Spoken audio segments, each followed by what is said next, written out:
रामायण और महाभारत में आप सबको फ़र्क तो पता ही होगा। मैं आपको संक्षिप्त में बताता हूँ। रामायण में बताया गया है कि सब कुछ कैसे होना चाहिए, मर्यादा में, अनुशासन में, सब कुछ जैसे होना चाहिए। और महाभारत में बताया गया है दुनिया में कैसा हो रहा है। सब अपने हिसाब से धर्म की व्याख्या अपने स्वार्थों के लिए कर रहे हैं, रूल्स चेंज कर रहे हैं, कानून बदल रहे हैं अपने स्वार्थों के लिए। मैं lieutenant colonel Nimish Trivedi, retired from the corps of army air defence,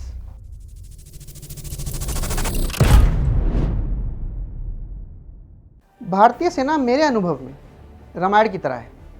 जब वो पीस टाइम में रहती है तो वो व्यवस्थित तरीके से, अनुशासन से, तरीके से हर कार्य करती है। सुबह से लेकर रात तक, रात से लेकर अगली सुबह तक, हर कार्य चाहे कैसा हो, administration, training, everything is laid down in books, in rules, in regulations. There is no deviations. कोई भी घटना हो घटित जो आमतौर पे रोज जनजीवन में हो जाती है, उसके लिए भी प्रोसीजर्स हैं, SOPs हैं, लेड डाउन हैं। मगर यही सेनाएं जब बाहर युद्ध के लिए जाती हैं तो महाभारत करती हैं। जैसा कि भारतीय सेनाएं शायद दुनिया की इकलौती ऐसी सेना है जो ग्लेशियर में, सियाचिन, रेगिस्तान में, नॉर्थ ईस्ट के जंगल्स में और amphibious operations Andaman and Nicobar island में जब से आज़ाद हुई है तब से लड़ रही है। 47, 62, 65, 71, 99, ऑपरेशन रक्षक, ऑपरेशन राइनो और न जाने कितने ऑपरेशंस जब से देश आज़ाद हुआ है तब से सेनाएं लड़ रही हैं। क्या करें? आखिर हमारे शायद विरोधियों को, हमारे एडवर्सरीज़ को, हमारे दुश्मनों को हमारा मुल्क ही बहुत पसंद है, इसकी सरजमी बहुत पसंद है। इसीलिए वो यहीं पे आके मरना चाहते हैं और यहीं पे आके मरने के साथ गढ़ना भी चाहते हैं। तो हम उनको मुकम्मल तरीके से उनकी अंतिम संस्कार की क्रिया भी करते हैं, जो कि हमारी संस्कृति में लिखित है। शायद इसी बात को हमारे भूतपूर्व प्रधानमंत्री स्वर्गीय श्री अटल बिहारी वाजपेयी ने बड़े अच्छी तरह कही है। भारत वंदन की भूमि है, अभिनंदन की भूमि है, ये तर्पण की भूमि है, ये अर्पण की भूमि है। इसका कंकड़ कंकड़ है शंकर, इसकी बूंद बूंद है गंगा जल। हम जिएंगे तो इसके लिए, वो मरेंगे तो इसके लिए। हमारा हर कण, चाहे वो नॉर्थ ईस्ट हो, चाहे वो JNK हो, चाहे वो सर क्रीक हो, चाहे वो अंडमान निकोबार आइलैंड हो, हर कण कण हमारा शंकर है, भगवान रूपी है। हमारे लिए इससे पायस, इससे पाक कुछ नहीं। भारतीय सैनिक किसी भी सेना का हो, चाहे वो नेवी का हो, चाहे वो एयरफोर्स का हो, चाहे वो आर्मी का हो, हम सबको लड़ना ही नहीं सिखाया, हम सबको एक जिम्मेदार नागरिक बनना भी सिखाया है, हम सबको एक अनुशासित इंसान ही बनाया है। लीडरशिप वो नहीं है कि जब हमें बताया जाए क्या करना है और हम करें। लीडरशिप वो है जब कोई हमें ना देख रहा हो तो हमारे अंदर क्या अनुशासन है। हम जितना अपना विवेक, अपना धैर्य किसी जंग को, किसी ऑपरेशन को लड़ने में यूज़ करते हैं, जीतने में यूज़ करते हैं, उतना ही हम लोगों की जान बचाने में भी यूज़ करते हैं।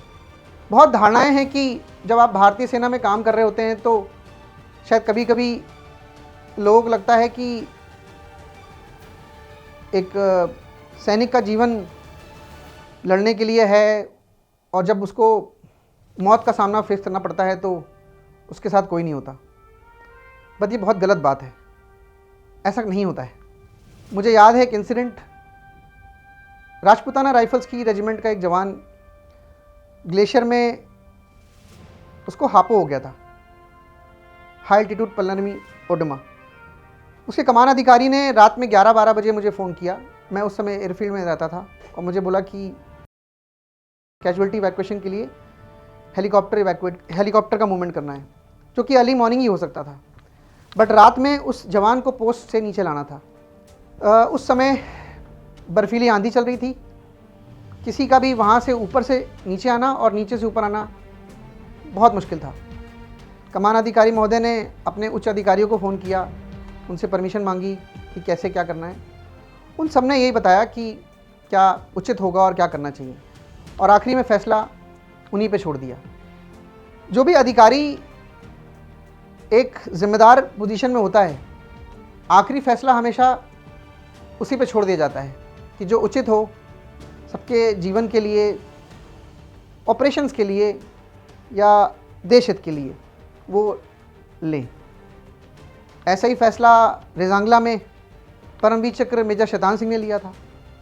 ऐसा ही फैसला लोंगेवाला में मेजर कुलदीप सिंह चांदपुरी ने लिया था। और ऐसा ही फैसला वो कमान अधिकारी ने लिया और ये कह के लिया कि सर मुझे अपने 1000 जवानों को अपनी शक्ल दिखानी है और उनके परिवार को मैं क्या बताऊंगा, इसलिए मैं जो भी मेरी शक्ति में है उसका इस्तेमाल करते हुए इस जवान को बचाने की कोशिश करूंगा।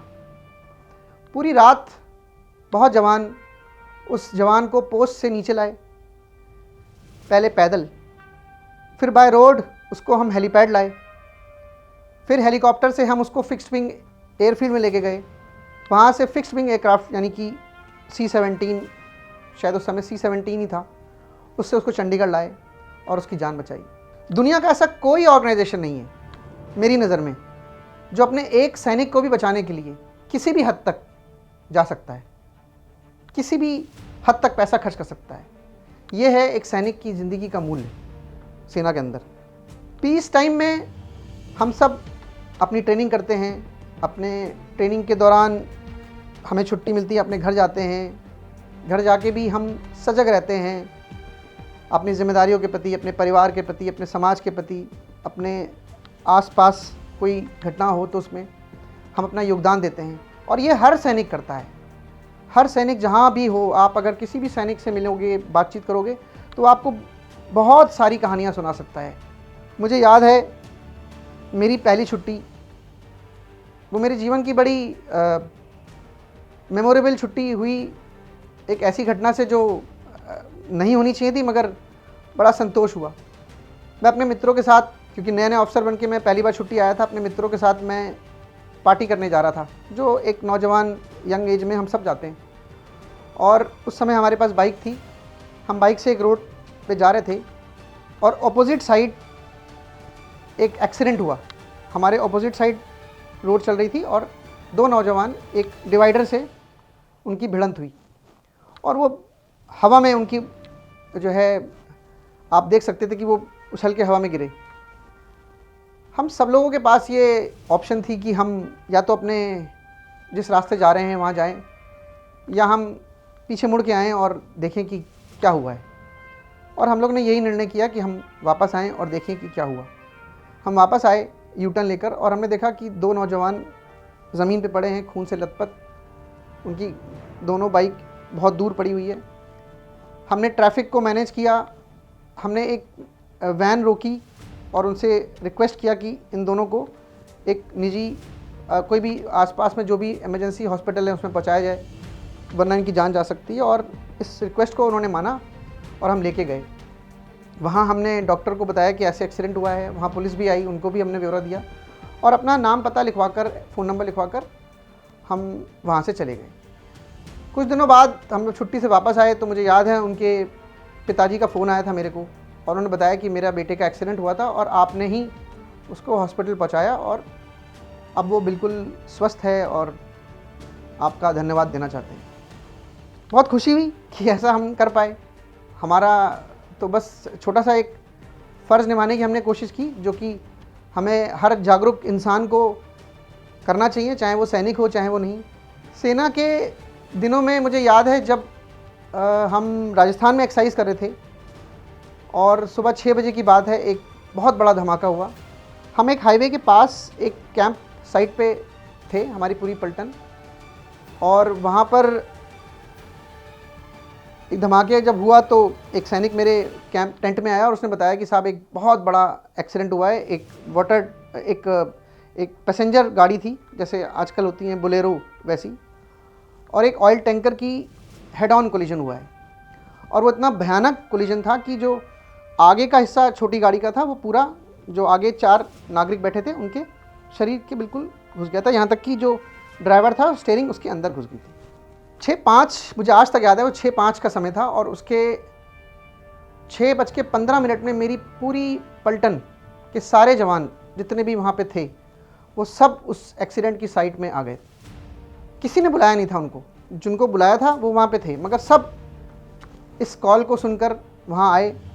सब ने प्रयास किया कि उन नागरिकों को उस गाड़ी से निकालें, महिलाओं को, बच्चों को, और वो जो ड्राइवर जिसके पेट में स्टीयरिंग घुस गई थी, सैनिकों ने अपने बल से उसको निकाला और एक गाड़ी की व्यवस्था करी हमने, फौजी गाड़ी, और उसको हम सूरतगढ़ हॉस्पिटल ले गए और वहाँ जाके उनका इलाज कराया। थोड़ी देर बाद हम जब वहाँ पहुँचे तो हमें पता चला कि उसमें से 2 लोग मृत अवस्था में लाए गए थे और बाकी सारे जो हैं अभी खतरे से बाहर हैं और जीवित हैं। ये एक इतना दुख का क्षण भी था कि हम 2 को नहीं बचा पाए, मगर एक सेटिस्फैक्शन था कि हम सुबह के आलस को छोड़कर अपनी जिम्मेदारियों को निभाते हुए, अपने कर्तव्यों के प्रति सजग रहते हुए हम सब सैनिक एक ऐसा कार्य कर पाए जिसमें बच्चों की, महिलाओं की जान बच सकी। ऐसे कई सारे उदाहरण हर सैनिक, चाहे वो कहीं का भी हो, किसी भी क्षेत्र का, हर सैनिक, अधिकारी, सरदार, जवान अपनी रोज़मर्रा की ज़िंदगी में रोज़ इन सब को अनुभव करता है। आप अपने आसपास जितने भी एक्स फौजीज़ होते हैं जो रहते हैं आपके साथ आसपास, आप उनसे मिलें और उनसे पूछें कि आप अपना अनुभव साझा करें अपनी ज़िंदगी का, तो आपको बहुत सारे ऐसे अनुभव के साथ आपको बताएंगे जिसमें उन्होंने कईयों की जान बचाई होगी, कईयों की मदद करी होगी। और आपको मैं बताऊं कि इसमें जितने और विभाग होते हैं देश के, चाहे वो जुडिशरी हो, चाहे वो पुलिस हो, चाहे वो मेडिकल हो, सब विभाग भारतीय सैनिकों की हर सूरत में, हर तरीके से मदद करते हैं। मैं एक और अनुभव साझा करूंगा। ये बात है 2010 की। हम ट्रेन से आ रहे थे, 2-3 लोग फ्रॉम नॉर्थ ईस्ट। रास्ते में हमें पता चला कि एक स्टेशन के पास एक सैनिक की मृत्यु हो गई है। वो नौजवान लड़का था और वो ट्रेन से दरवाजे से जो है अपना एंजॉय करने के शायद इरादे से दरवाजे से बाहर देख रहा था और उसका सिर हिट करा और वो ऑन द स्पॉट मर गया। वहाँ पर पुलिस आई और जैसा कि व्यवस्थाएं होती हैं, कुछ कानून होते हैं, वहाँ प्रॉब्लम ये आ गई थी कि ये किस जुरिस्डिक्शन में डिस्ट्रिक्ट के आता है। दोनों ही पार्टियाँ उसको लेने को तैयार थी कि हम ले जाएंगे या वो ले जाएंगे, और एक छोटा सा एक वहाँ पर डिफ़िकल्टी पैदा हो गई थी। मुझे याद है, मेरे एक मित्र हैं जो शायद ये कार्यक्रम देख रहे होंगे, वो फर्स्ट क्लास जज थे। उनको मैंने फ़ोन किया और मैंने उनसे मदद मांगी कि क्या ऐसे में आप मेरी मदद कर सकते हैं। वो उस समय यूपी में थे और उन्होंने 1 घंटे के अंदर मुझे ये आश्वासन भी दिया फ़ोन पर और ये आदेश भी पास कराया वहाँ पर खड़े अधिकारियों को कि किस डिस्ट्रिक्ट में उस मृत सैनिक का शरीर एक्सेप्ट होगा, उसको हॉस्पिटल ले जाया जाएगा और वहाँ पर उसका पोस्टमार्टम होगा और हमें जल्दी से जल्दी वो पार्थिव शरीर उनके परिवार को भेजने के लिए मिल पाएगा। ऐसे कई उदाहरण हमारे जीवन में होते हैं जहाँ हम पुलिस का सहयोग लेते हैं, डॉक्टर्स का सहयोग लेते हैं, जुडिशल्स का लेते हैं और अपने कर्तव्यों का निर्वाह करते हैं। अंत में मैं अपनी उसी बात को फिर से बताने की कोशिश करूंगा जो मैंने जिससे ये बात शुरू की थी, जिसमें मैंने ये बताया था कि ऐसी वो 3 क्या क्वालिटीज़ हैं जो इंसान को सरवाइव करने के लिए, सक्सेसफुल होने के लिए बहुत ज़रूरी है। और शायद वो दुनिया के किसी भी क्षेत्र में हो, चाहे वो कहीं भी किसी भी परिवार में, चाहे वो समृद्ध परिवार हो, चाहे वो गरीब हो, चाहे वो एक समृद्ध मुल्क हो या एक गरीब मुल्क हो, अगर किसी भी इंसान में 3 क्वालिटीज़ हैं तो मुझे लगता है वो दुनिया का हर बैटल को अपनी निजी ज़िंदगी में भी और एक अपने जीवन में भी सरवाइव कर पाएगा। इसमें पहला है दृढ़ निश्चय, इनडोमिनेटेबल विल। हमारे देश में एक बहुत ही महान योद्धा पैदा हुए जिनका नाम है कर्नल शिवांग रिंचिन। सुमुर गांव में, नुब्रा वैली में, खडुंगला के उस पार उनका गांव है। 1947 में जब अक्टूबर में पाकिस्तान सैनिकों ने लेह लद्दाख पे हमला किया था तो ये 17 साल का नौजवान ने ये फैसला किया कि ये अपनी धरती को बचाएगा।